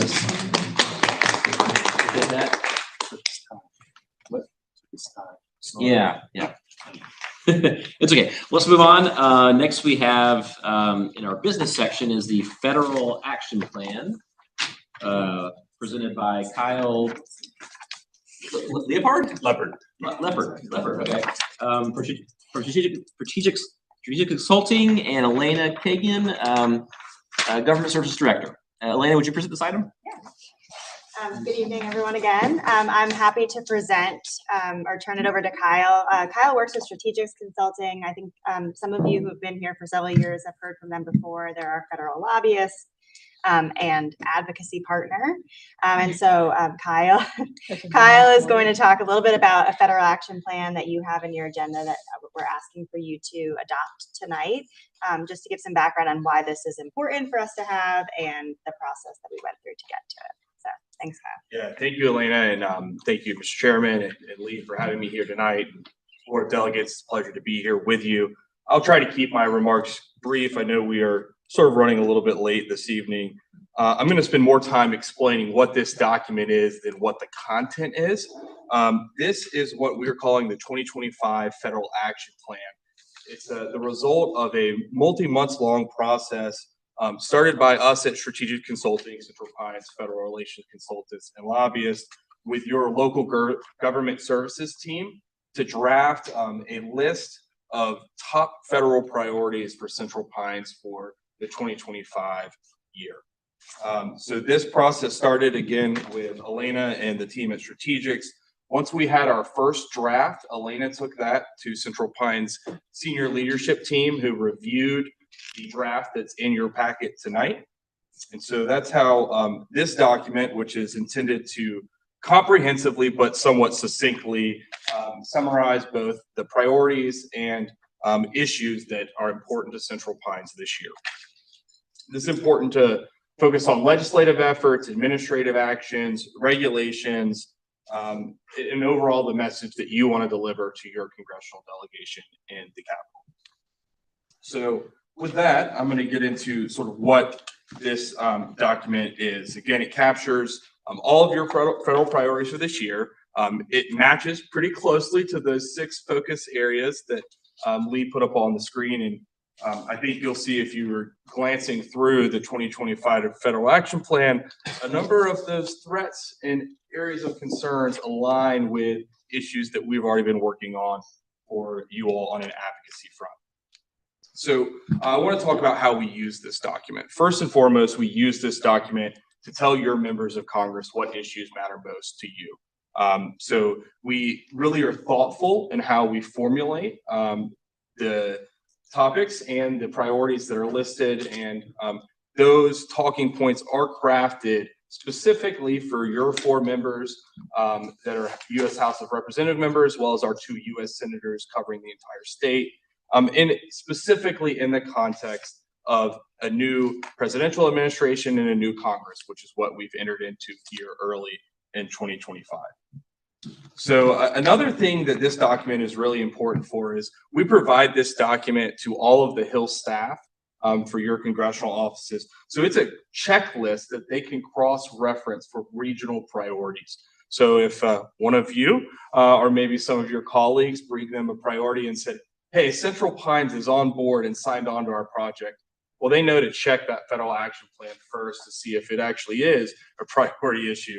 And my boss, Leslie, will tell you, there has been more than one occasion where an issue has been highlighted that wasn't actually on the priority list, and the Hill staff were really grateful to have that resource to know what matters most to you. It additionally helps them provide insight to us as your federal government relations and lobbyists on issues that come across their desk maybe before they've hit the news. Finally, it does provide sort of marching orders for us as your lobbyists. These are the issues that we track most closely for you, and we'll report on to both the local government services team as well as your administration team here at Central Pines. One final point is, although it is static and we do hope to have it approved by the Board of Delegates so that we can provide that officially elected official stamped document to your members of Congress, it also can be a living document as needed. A lot of our clients in March 2020 didn't have COVID or pandemic or even maybe public health on their federal priorities list, but by the end of the year, that was the only issue a lot of those folks were working on. So I'll stop there. I'm happy to take any questions. I know Elena's going to move over to do the consent agenda portion of the presentation, but certainly I'm happy to answer questions both about the document, about any of the items on the 2020 federal action plan. Yeah, so thank you very much. Any questions? Yeah. Just in light of Hill's presentation, is there any consideration in including that is it FISSU World Games, World University Games kind of focus into the transportation and infrastructure conversation? Just making sure that that's on there. Sure. I think the staff would certainly be open to it. We were really facilitators as your lobbyists of the priorities brought to you all, to the staff. So we're in between, but I would imagine that would align really well. And I think it's important to reiterate, this document helps establish that local, regional, federal partnership, which Central Pines makes an investment on your behalf to make sure is strong and continues on regardless of what's happening. I just want to take full advantage of any wins that Hill is able to make for the region. Absolutely, absolutely. Thank you. Okay. Great, thank you. Thank you so much for that presentation. Okay, now we have the consent agenda, which I believe there's a list maybe we can have, or I'll read them. I'm sorry. I was just asking for a copy of it. I'm sorry. Okay, no problem. So okay, here on the screen, you can see the items on the consent agenda, the federal action plan that Kyle just described, the health insurance pool resolution that Lee described in his budget presentation, foreign trade zone, temporary delegation of application approval process, and then the minutes from the January 2025 Board of Delegates meeting. Do I have anything? Anybody want to remove one of these items for later consideration? I just want to thank you. I don't know that it needs to be removed, but I mean, you had a good point about the World Games, and so if there's an economic development section, if we could, do we need to pull it to plug that in? Do we need to not pull it? No, I think we've heard your desire, and if that's the consensus of the body, we can certainly amend that. We've heard you, we will amend it and keep it on the consent agenda. We'll make sure to put something in there. And we can share a modified version. And we'll share once it's that been- version. Would it be a change possibly in the priorities, or more like the how we justify some of the priorities we're asking for? Is that it sounds like maybe the second one would be more appropriate, where we say because these games are coming, we care about transportation or other things. Yes, I think that I think we can weave it into a couple of the issue areas and really hit that this is coming, and we need to be thinking more about, you know, economic development, transportation, and an example is, you know, and we can lift that up as an example why this is even more important for the region in the next couple of years. So it could be a really great example, right, to weave into this, and maybe with a couple others, you know, to tell the story, if that's okay with the board. But we will certainly make sure that that's included, since it's such a large and important event.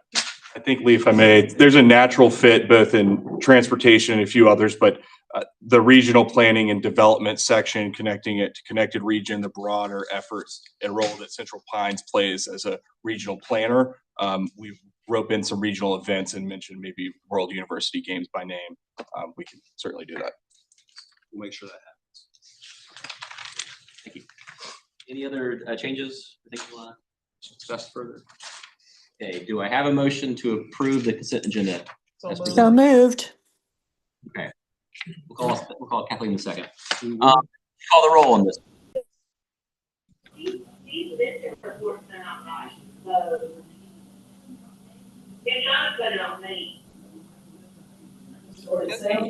Aberdeen. I believe somebody's maybe not muted. Okay. Aberdeen. Anger.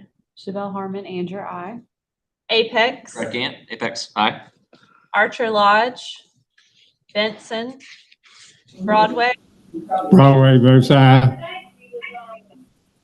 Scarborough. I, Randy Piven O'Donnell. Arthur. Carey. I, Jennifer Robinson. Chatham County. Amanda Robertson, aye. Layton. City of Durham. Adriana Freeman votes aye. Durham County. Foxfire. Fuquay Varina. Ron Haynes, aye. Garner. Hillsborough. Kathleen Ferguson, Hillsborough, I. Holly Springs. Krista Strazer, Holly Springs, aye. Johnston County. Coach Lauder, Johnston County, aye. Kenley. Nightdale. Swan, aye. Lee County. Kirk Smith, Lee County, aye. Micro.